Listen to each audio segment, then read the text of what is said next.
2026년에 다시 봐도 재미있을 영화 어바웃 타임입니다. 자, 바로 들어가겠습니다. 미국보다 한국에서 더 많이 흥행했던 영화입니다. 영국 영화 한 편이 자기 나라 옆 동네보다 한국에서 더 많이 벌었는데 북미 극장 흥행이 약 1,530만 달러, 한국 한나라 흥행이 약 2,340만 달러, 한국이 미국 캐나다를 합친 것보다 더 많은 흥행을 했습니다. 제작비 1,200만 달러로 시작해서 전 세계 8,710만 달러를 벌었는데 그 중에 4분의 1이 한국에서 나왔죠. 국내 관객만 339만 명. 이 정도로 한국에서 흥행을 한 영화입니다. 어바웃 타임. 로코라고 생각을 하지만 로코가 아니죠. 포스터랑 예고편만 보면서 시간을 되돌려서 사랑을 쟁취하는 이야기처럼 보이는데 실제로 전반부는 그렇게 흘러갑니다. 그런데 감독은 이 영화를 다르게 말하고 있어요. 리처드 커티스, A kind of anti-time travel movie. 굳이 옮기면 안티-타임 트래블 무비다. 시간여행이라는 장치를 쓰면서도 SF처럼 안 느껴지게 만들고 싶었다고 합니다. 감독 이름은 리처드 커티스고요. 이 영화가 그의 지금까지는 마지막 연출작입니다. 왜 그랬는지는 이제 차차 얘기해 드릴게요. 감독 각본 리처드 커티스고요. 제작 배급 워킹 타이틀 필름스 유니버설 픽처스고요. 주연 톰 놀 글리슨 남자 주인공, 레이첼 맥아담스 워낙 유명하죠. 빌 나이 그 남자 주인공의 아빠 역할입니다. 러닝타임은 123분 2시간 3분입니다. 타이틀 캐스트 빼면은 대충 한 1시간 50분 되겠네요. 개봉 2013년 영국 9월, 미국 11월, 한국은 12월이었습니다. 벌써 13년이 넘어간 영화네요. 로튼토마토 신선도 70%대, 팝콘 지수 82%, 메타크리틱은 55점입니다. 굉장히 낮네요. 평단이랑 관객 사이 온도차가 좀 있는데 왜 그랬을까? 자, 로코 거장의 계보. 이 감독 이력부터 보면은 답이 좀 나옵니다. 4번의 결혼식과 1번의 장례식 각본을 썼고요. 노팅힐 각본 썼고, 노팅힐 제가 너무 좋아하는 영화입니다. 다음에 이거 한번 또 해봐야 되겠네요. 브리짓 존스의 일기 각본 썼고요. 러브 액츄얼리, 야 명작이죠. 직접 연출까지 했습니다. 영국 현대 로코의 공식을 사실상 이 사람이 짰다고 해도 과언이 아닙니다. 브리짓 존스 뭐 4번의 결혼식과 1번의 장례식, 와 이런 것만 만드셨구나. 장인이시네요. 근데 이게 왜 마지막 연출작이냐? 어바웃 타임이 이 사람 장편 연출작 중에 3번째이자 지금까지는 마지막입니다. 3번째이자 지금까지 은퇴작을 자기가 만든 장르 공식 그대로 안 찍고 로코처럼 보이는 다른 이야기로 찍은 셈인데 왜 이게 마지막이 됐는지 그 이유를 한번 차근차근 볼게요. 스포일러가 될 수 있어서 원작도 없습니다. 순수 오리지널 각본이고요. 시간여행이라는 SF 장치를 갖다 쓰면서도 세계 멸망이나 역사 개조 같은 거대한 사건은 다루지 않습니다. SF 맞아요. 시간을 뛰어넘는 거니까. 개인의 연애, 가족 간 유대, 상실 같은 지극히 사적인 소재에만 썼고요. 이 선택이 장르를 바꿨죠. SF 문법으로 시작을 해서 휴먼 드라마로 도착하는 구조입니다. 시작은 술자리 대화였다고 합니다.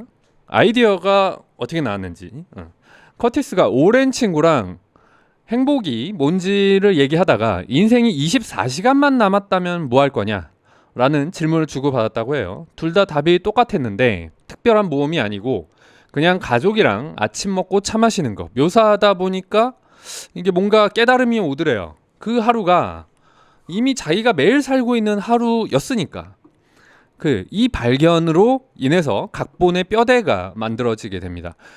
발견 그 자체만으로 너무 단순해 보일까봐 여기에다가 시간여행 장치를 얹었다고 하죠. 처음에는 화려하게 갈 뻔했습니다. 특수 효과 업체까지 붙여가지고 시간을 되돌리는 장면을 막 멋있게 스펙타클하게 뽑아봤는데 커티스 감독은 이렇게 말했다고 해요. 톤이 완전히 잘못됐다. 이거 아니야. 화려한 CG로 시간을 돌리면 이 영화가 얘기하려던 그런 주제에서 정반대로 가게 되는 것 같다. 그래서 결국 어두운 옷장, 이 벽장에 들어가서 주먹을 쥐는 특수효과 하나 없는 방식으로 바꾸게 되었다고 하죠. 그래서 이제 진행을 더 해보자면 이야기의 진행을 더 해보자면 가문의 비밀이 있습니다. 무스포, 여기까지는 스포가 아직 없어요. 코널 해변마을 화목 코널 영국이죠. 영국 지명은 아직 익숙하지 않아서 코널 해변마을에 화목한데 좀 별난 가족이 살고 있습니다. 팀 레이크, 돔놀 글리슨 요 분이죠. 예, 남자 주인공. 21살 생일에 아버지 이분이 빌 나이입니다. 비밀 하나를 전달을 받습니다. 뭐냐? 이 집안 남자들은 대대로 이 능력을 가지고 태어난다. 어두운 데 들어가서 주먹을 꽉 쥐고 과거를 강하게 떠올리면 그 순간으로 되돌아간다. 남자들 이거 못 참죠. 나한테도 있었으면 좋겠다.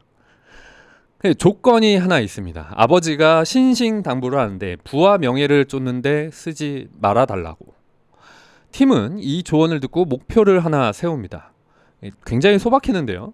연애에 서투른 자신을 위해서 진짜 사랑 하나를 찾는 거. 이 목표가 영화 초반을 이끌어 가죠. 자, 뭐 그래서 여차저차 이야기는 진행이 됩니다.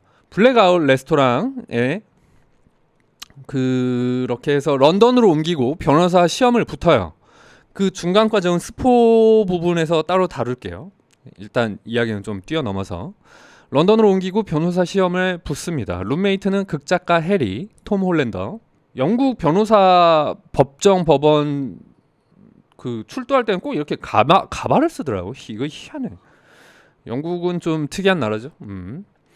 시각이 완전 차단된 레스토랑에서 메리, 레이첼 메가담스를 만납니다. 이 레스토랑은 세트가 아니라 실제 존재하는 블랙아웃 다이닝 체인이라고 합니다. 단스 르누아르.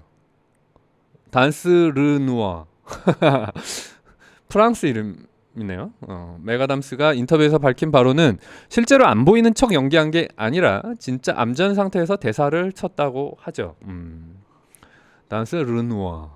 이 그 암전된 이런 식으로 되게 암전이 돼서 아무것도 안 보이는 이런 레스토랑이 한국에서도 아마 당시에 꽤 유행을 했었어요. 2010년도 초반인가? 저도 가볼 걸 그랬어. 그래서 실제로 저기서 막 커플도 많이 나오고 결혼했다는 그런 소식들도 많이 있었고요. 최근에는 이제 1인 가구가 늘어났잖아요. 뭐 혼술바 유행하지만 저 시대 때의 저 암전 방식의 소개팅을 다루는 그 혼술집 혹은 혼술바 이런 데도 있다고 합니다. 잘 찾아보시면은 제가 기억하기로는 홍대였나 그래요. 40대 미만은 갈 수 있다고 하니까 참고해서 가서 어떻게 자 넘어가고요. 능력을 잘 못 씁니다. 그러니까 적절한 때의 능력을 제대로 쓰지는 못해요. 해리의 연극이 개막일에서 완전히 망한 그 에피소드가 있는데 팀 주인공이 능력을 써서 과거로 돌아가서 그거를 해결을 해줘요. 근데 이제 문제는 여기서 생깁니다. 시간을 되돌리는 순간 메리와의 첫 만남 자체가 소멸을 해요. 이 겹친 거죠. 소개팅을 가서 나의 사랑을 쟁취할 것이냐, 그거를 좀 미루고 룸메이트가 인생 쫄딱 망하는 걸 구할 것이냐, 약간 이 조금 불합리한 상황을 맞닥뜨리게 됩니다.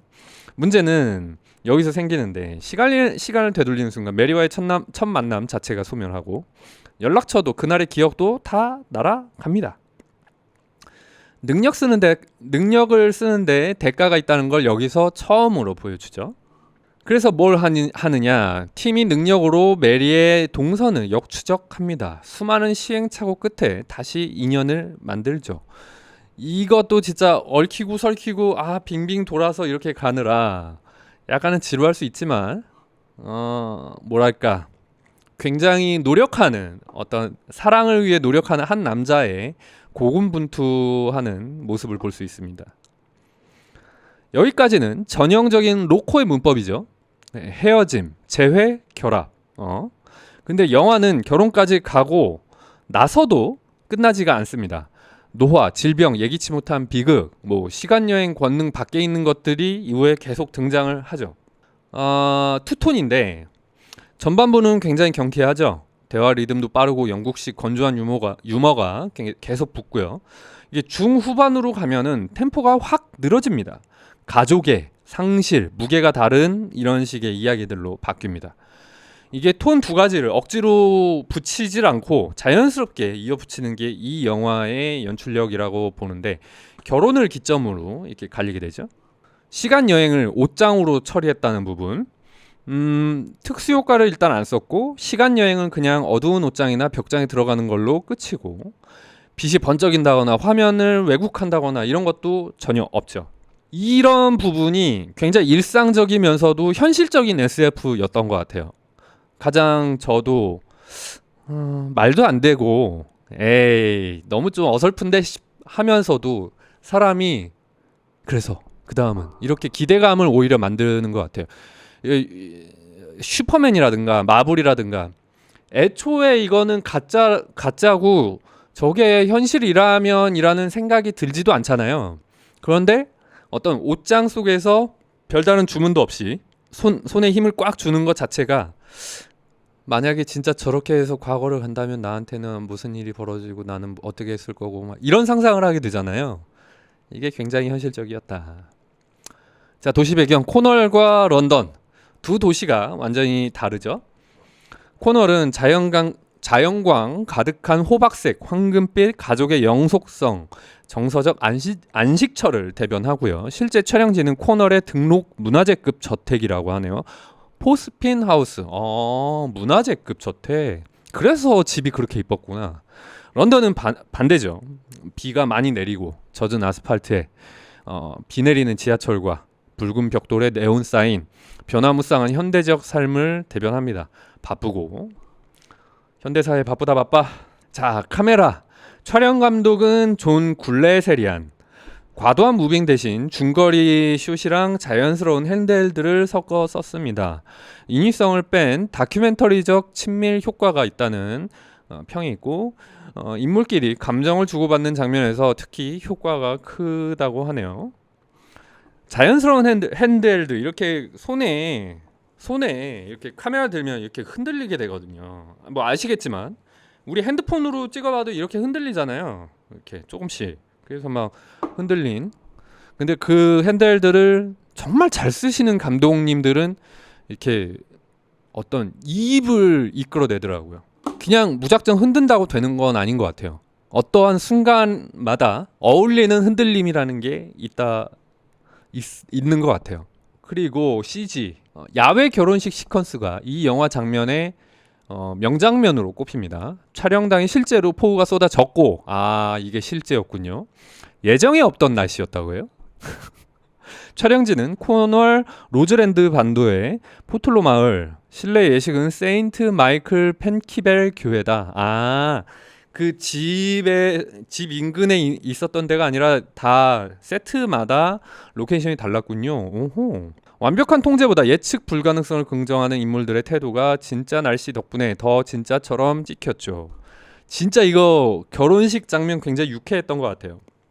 막 천막 무너지고 막 물 쏟아지고 사람들 진짜 비 쫄딱 젖어가지고 막 박장대소하는 거 보면은 저건 연기가 아닌데 싶었는데 이게 연기가 아니었나 봐요. 레이첼 맥 아담스는 원래 이 역할을 거절할 뻔했다고 합니다. 캐스팅 비하로 넘어가서 메리 역 처음엔 조이 데셔넬이 물망에 올랐다고 해요. 이 사람인가 보네요. 이분.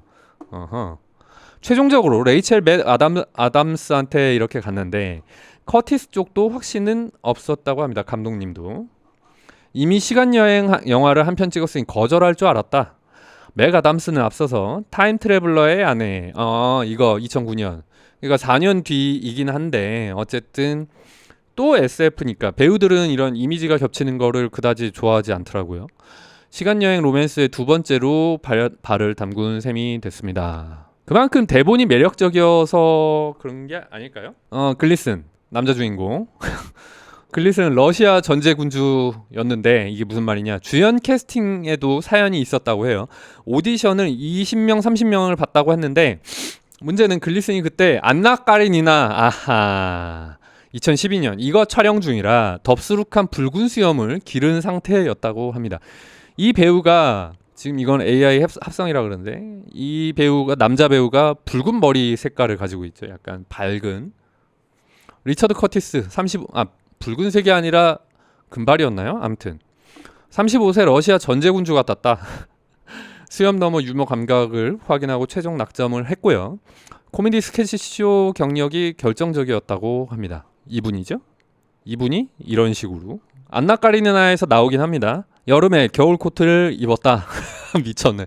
글리스는 더위에 유독 취약한 배우인데 화씨 90도 그러니까 한국식으로 섭씨 약 32도 우리나라 거의 한여름이죠? 넘는 폭염 속에 코널 해변 장면을 찍었습니다. 문제는 그 장면이 겨울 배경이라 두꺼운 코트를 입고 찍어야 했었다는 거. 폭염 속 겨울 연기 이 영화 촬영 비화 중 배우 본인이 가장 자주 언급하는 에피소드라고 하네요. 미쳤다. 32도에 이렇게 옷을 입고 해야 돼. 바로 땀날 것 같은데? 빌 나이가 대사를 스스로 줄였다. 빌 나이는 극중 대사 여럿을 직접 애드립으로 바꿨는데 글리슨이랑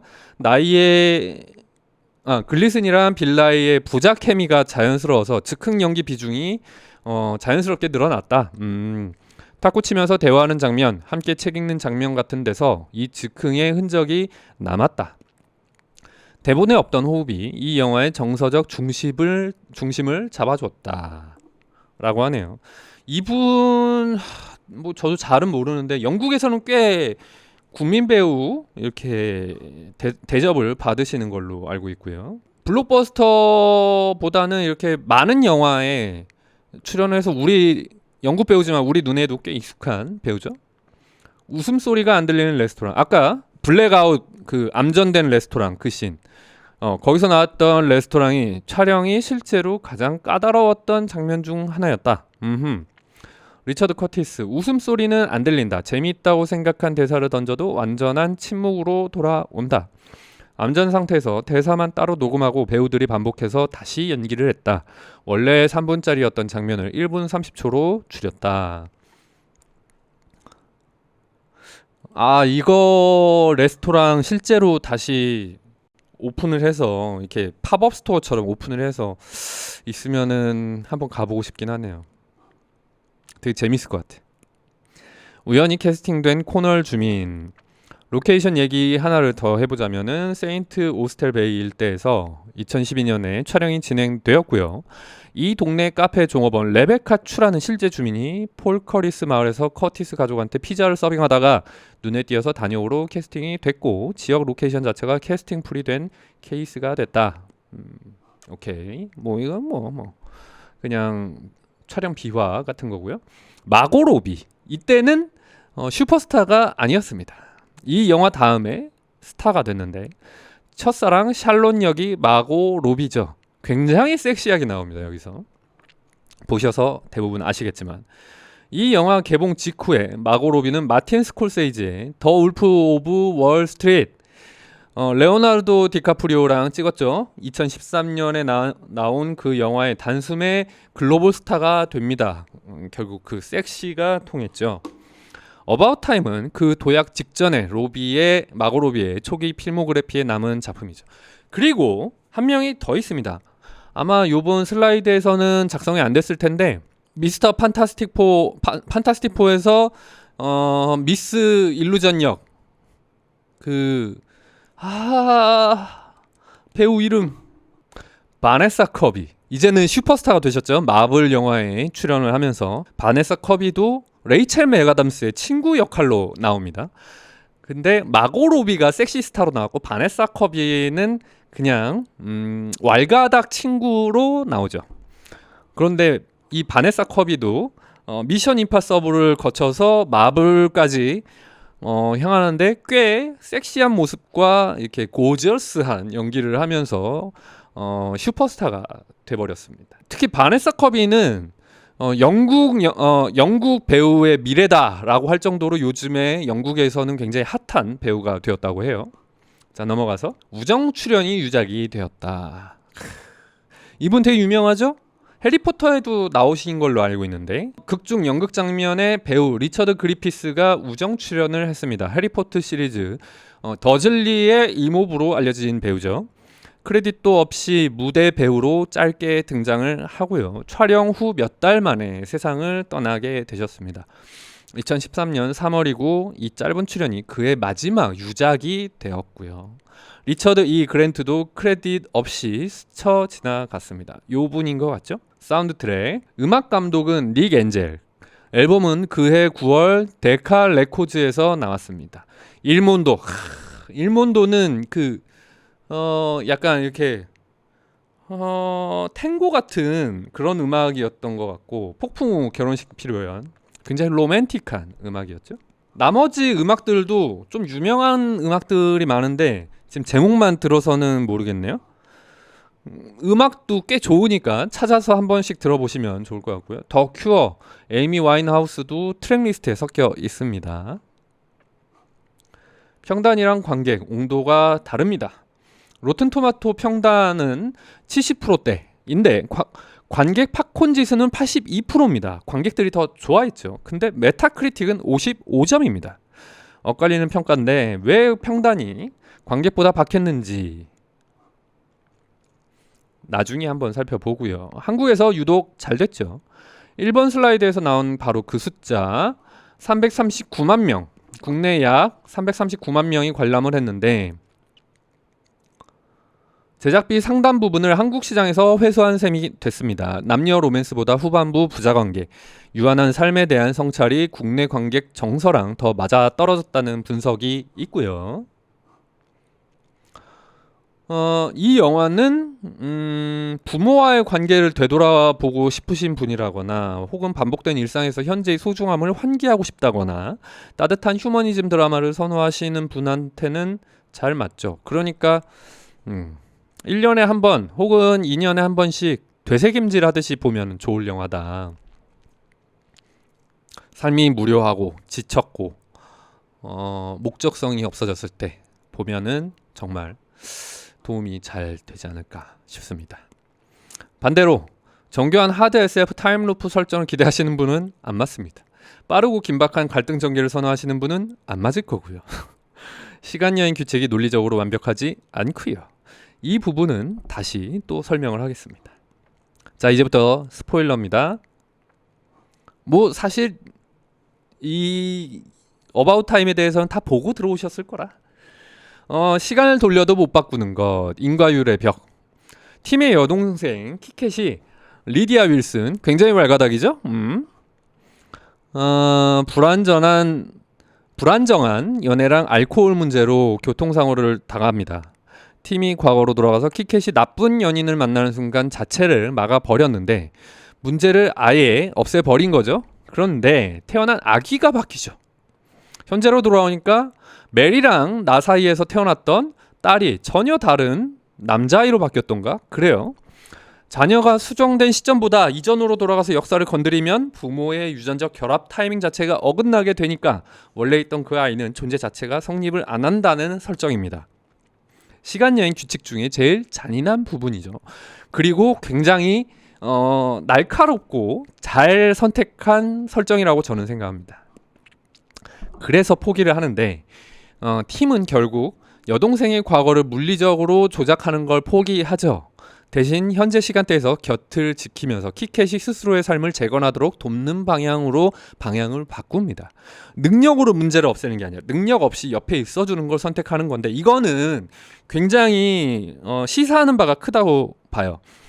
우리가 예를 들어서 로또가 되면 내 인생이 바뀔 거야 라고 생각을 하지만 로또가 당첨이 된다고 해도 인생이 바뀌지 않는 사람들이 있죠. 저는 그런 걸 비유해 주는 거라고 봐요. 나한테 막대한 돈, 권력, 능력이 있다고 한들 그 능력을 막 휘둘러서 인생이 행복해지느냐? 이거는 생각해 봐야 될 인생의 허점입니다. 절대 그렇게 될 리가 없죠. 돈 많은 사람 혹은 능력 많은 사람을 질투한다 한들 내게 그 능력과 무엇이 있다고 하더라도 과연 그게 똑같이 나한테도 적용을 할까? 이거는 아니죠. 저는 그 부분을 살린 컨셉이라고 생각을 합니다. 허점도 있습니다. 이 규칙은 자의적인 구석이 있죠. 왜 여동생 문제는 이렇게 작동하고 다른 사건들은 다르게 작동을 하느냐. 논리적 적합성이 완벽하진 않습니다. 하지만 이 영화는 SF물로 만들어지지 않았잖아요. 이 헐거움을 어떻게 받아들일지가 일종의 관건이라고 볼 수 있겠네요. 담배를 못 끊는 아버지. 아버지가 말기암 시한부 선고를 받죠. 과거 흡연 습관을 바로잡으면 암을 예방할 수도 있었는데, 근데 그렇게 하면 아까 그 말했던 인과율 때문에 팀이랑 키캣의 탄생 자체가 무효화가 될 수 있습니다. 그래서 아버지는 죽음을 담담하게 받아들이죠. 하루를 2번 사는 방법입니다. 죽기 전에 아버지가 팀한테 비법을 하나 전수를 하는데, 하루를 평범하게 살아서 긴장과 스트레스를 다 겪습니다. 그리고 그 다음 같은 날로 다시 돌아가고요. 처음에 놓였던 세상의 아름다운 사람들의 표정을 인지하면서 하루를 다시 살아보는 거죠. 같은 날을 2번 살아야 처음으로 제대로 보인다는 건데, 이것도 굉장히 교훈적이죠. 그리고 굉장히 따뜻한 장면이었던 것 같아요. 카페에서 커피를 사는데 힘든 일상이 지쳐서 고맙다는 말 한마디조차 해주기 힘들잖아요. 그런데 거기서 감사합니다 라는 그 따뜻한 인사가 그 사람에게도 어떤 행복이 되고 나한테도 기분 좋은 하루의 시작이 되는 그런, 이렇게 두 날의 간극을 보여주잖아요. 굉장히 교훈적이죠. 그러면서도 어떤 설명조가 아니고 자연스럽게 보는 사람들로 하여금 맞아, 저런 거지 라고 우리가 자연스럽게 이해하고 받아들이게 되는, 굉장히 이런 사소한 부분에서 따뜻함을 많이 느꼈던 것 같아요.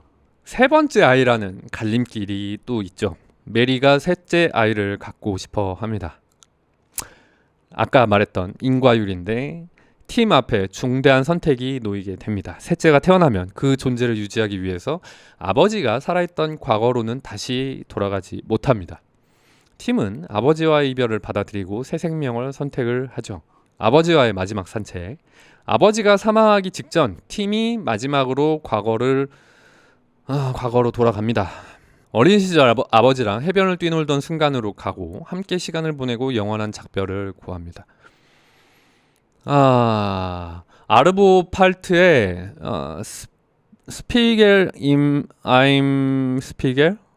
이것도 아마 노래 들으면은 익숙한 노래였던 것 같은데, 이 장면에 그 노래가 깔리는데 피아노와 첼로 선율로 정적과 슬픔을 눌러 담았다고 합니다.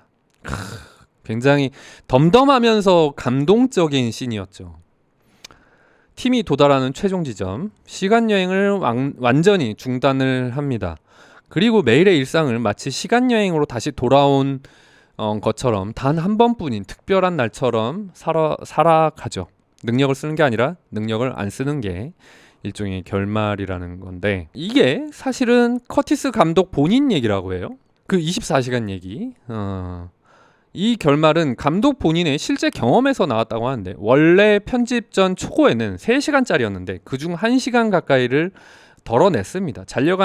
잘려나간 장면 중에 감독이 직접 밝힌 자전적 대목이 있는데, 메리가 첫째 임신 중일 때 양수가 터진 상태로 병원 가는 길에 위치를 못 찾아서 헤매는 장면이 있었다고 해요. 이건 삭제된 장면인데, 리처드 커티스 인터뷰 중에 양수가 터진 채로 함께 차에 탔는데 병원 가는 길을 몰랐다. 실제로 내 둘째 아이가 태어날 때 벌어졌던 일 그대로였다. 레이첼 맥아담스가 당신 할 일은 그거 하나였잖아 라고 소리를 지르고 에비로드 교통체증이 갇힌 팀이 비틀즈 멤버인 척 포즈까지 취하는 장면이 있었다고 해요. 그런데 이걸 왜 뺐나? 영화 성격이 결혼식에서 출산으로 바뀌면 완전히 다른 종류의 영화 안에 들어가 있었다. 너무 좀 이렇게 같다. 톤이 흔들릴 걸 알고 스스로 잘라냈다고 하고요. 그래서 바로 출산을 빨리 땡긴 거죠. 리처드 커티스가 또 산책 가고 싶다는 은퇴 선언. 이 영화의 메시지에 진심으로 집중하고 싶다. 다음 세트장 대신 빌이랑 걷기 여행이나 가고 싶다. 빌은 빌라이, 그 아까 아버지, 영화 속 부자 이야기를 만든 사람이 실제로 배우랑 같이 걷기를 선택한 건데 완전히 접은 건 아니고 다른 감독을 위한 각본은 계속 쓰고 있다고 합니다. 애쉬오 트래시 각본을 이어서 썼습니다. 왜 은퇴를 하고 싶어 하는지는 뭐 잘은 모르겠지만 이 영화를 찍은 이후에 이렇게 얘기를 했다고 합니다. 나이가 많아서 그랬을 수도 있겠죠. 옷장이 상징하는 것, 어두운 옷장은 물리적 이동 장치이자 외부와 단절된 채 자신의 선택을 돌아보는 내면 성찰 공간입니다. 주먹을 쥐고 눈을 감는 행위 자체가 지나간 과거를 직시하고 새로운 선택을 준비하는 의식이죠. 탁구대와 파도, 팀이랑 아버지가 계속 나누는 탁구 경기는 단순한 취미가 아니라 부자 간 언어적 정서적 상호작용을 시각화한 오브제였다. 공이 오가는 궤적이 순환하는 시간과 세대 간 유대를 은유를 했고 너무 큰 상징 아닌가? 코널의 파도는 흘러가는 시간의 영속성, 폭풍우는 인간의 의지로 제어할 수 없는 삶의 돌발성을 상징한다고 하고요. 비 맞으면서도 웃는 인물들이 그 불안정성을 긍정하는 태도를 보여주죠. 이 영화가 시간 여행 능력을 쓰는 방식이 세 단계로 표현이 되는데 1단계는 실수, 교정, 통제 욕망, 일종의 미숙한 회피 태도고요. 2단계는 같은 하루 재체험하는 성찰적 반복이고 3단계는 시간여행 중단, 완전한 수용이고 이렇게 1, 2, 3단계로 해서 시간여행이라는 장치를 어떤 인생의 모습을 표현하는 데 쓰이게 됩니다. 무한한 기회는 개별 순간의 고유성을 오히려 희석을 하게 된다. 참된 성숙은 과거 집착을 내려놓는 데서 온다. 너무 멋있는 얘기네요. 평가입니다. 강점, 장르 확장, 로코 형식으로 부자관계와 삶의 유한성까지를 다뤘죠. 앙상블, 글리슨, 나이, 메가담스의 호흡이 설정을 자연스럽게 안착을 시켰고요. 미장센 음악, 코널 풍광과 선곡이 감정선을 정밀하게 조율했고 로맨스로 시작해서 부모 자식 간의 이별로 관객을 끌고 가는 전환이 이 영화가 가장 잘 표현한 부분이 아닌가. 약점 그리고 실제 혹평, 시간여행 인과율이 편의적으로 적용이 됩니다. 기억 조작, 과거 개입의 도덕적 무게가 좀 가볍다. 인물 전반이 선량해서 갈등 강도가 낮다. 그러니까 영화를 보는 재미가 좀 떨어진다. 실제 이렇게 깎은 평론가들이 있는데 캐서린 쇼워드 별점 5점 만점에 2점입니다. 더 가디언지 1993년으로 돌아가 생강빛 휴 그랜트를 데리고 사랑의 블랙홀을 리메이크했다. 오, 굉장히 잔인한 평가네요.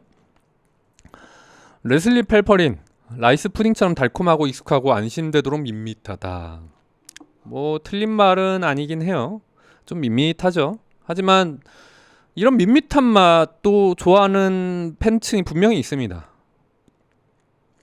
그럼에도 이 헐거움이 영화를 무너뜨리지는 않았죠. 이유는 처음부터 SF물이 아니라고 선언을 했고 안티 타임 트래블 무비라는 그런 선언이죠.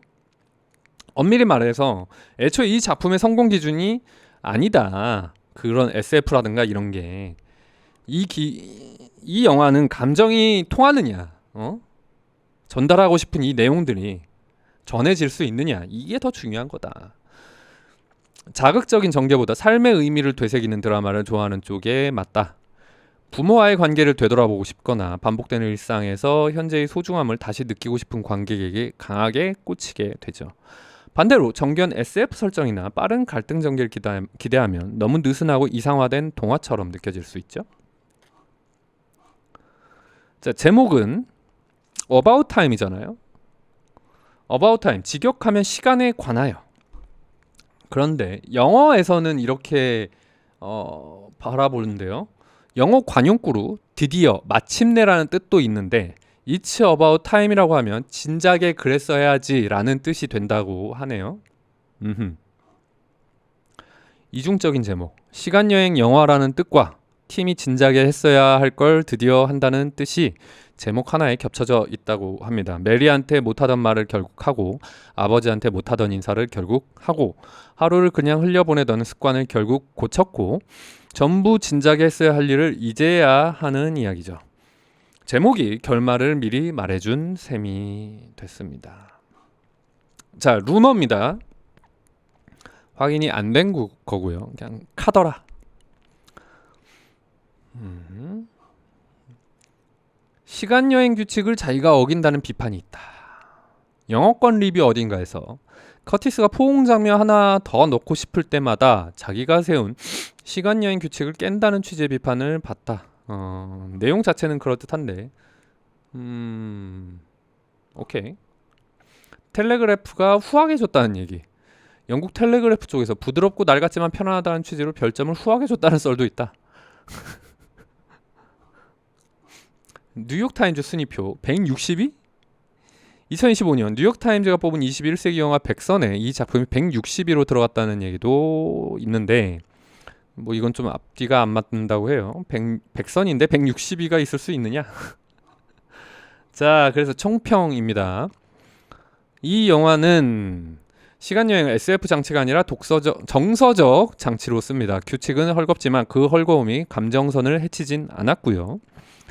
결말은 감독 자신의 인생관에서 그대로 흘러나온 결과물이고 그 인생관 때문에 감독은 실제로 카메라를 내려놓았습니다. 과연 그것 때문에 내려놓은 건지는 모르겠지만 이 감독님은 그래서 지금 각본가로 영국에서 아직 활동을 하고 있습니다. 그래서 평점은 4.5라고 적긴 했는데요. 4.5 4점? 뭐 저는 그쯤 되는 것 같아요. 4에서 4.5. 로코의 형식을 빌려서 인생의 유한함을 긍정하게 만드는 수작이고 과거를 되돌리는 기적이 아니라 오늘이라는 평범한 하루를 온몸으로 껴안는 태도가 진짜 축복이라는 걸 일깨워 주죠. 생각이 많아집니다. 이 영화를 보고 나면 좋은 쪽으로. 시간을 되돌릴 수 있게 되는데 정작 못 바꾸는 게 뭔지 알아가는 영화. 죽음도 못 바꾸고 늙는 것도 못 바꾸고 아이가 태어나는 순간도 못 바꾸고 바꿀 수 있는 건 딱 하나죠. 오늘 하루를 어떻게 보낼지 그거 하나뿐입니다. 자, 오늘은 여기까지입니다. 이 영화는 약간 여름? 겨울? 저는 가을 영화인 것 같아요. 가을쯤이면은 그 영화의 어떤 톤과 이런 것들이 잘 맞는 이제 가을에 어울리는 영화다. 겨울까지는 아니고. 그래서 이제 여름이 거의 다 끝나가잖아요. 이제 며칠 뒤면은 9월인데 OTT에서 한 번 더 찾아서 보시면은 좋을 것 같습니다. 리뷰를 하고 나니까 뭔가 이렇게 진하게 다시 감정이 또 밀려오네요.